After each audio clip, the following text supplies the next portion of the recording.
రైతు 10 మందిని బతికించే రోజు రావాలి. మొక్కలు బతికిస్తే బర్రెలిస్తామన్న కేసీఆర్.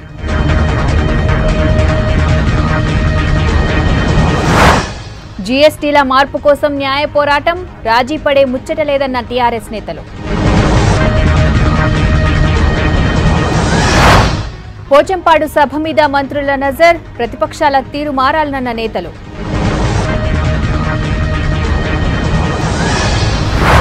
నేరెళ్ల బాధితులతోటి మాట్లాడిన కేటీఆర్, ఎన్హెచ్ఆర్సీ, ఎస్సీ కమిషన్లకు కాంగ్రెస్ కంప్లైంట్. హాస్పిటల్లోనే దీక్ష చేస్తానన్న పొన్నం, మెడికల్ కాలేజీ ప్రకటించాలన్న కోదండరాం.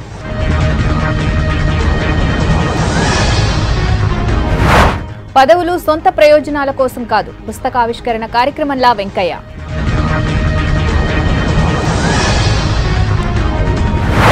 జంతర్ మంతర్ దగ్గర బీసీ సంఘాల ధర్నా, సమస్యల మీద ప్రధానితోటి మాట్లాడతానన్న దత్తన్న.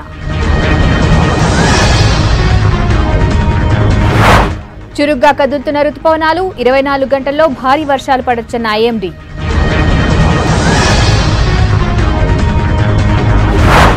కొత్త నోట్లు, రాహుల్ కాన్వాయ్ మీద దాడి, 2 సభల్లోనూ వరుస వాయిదాలు.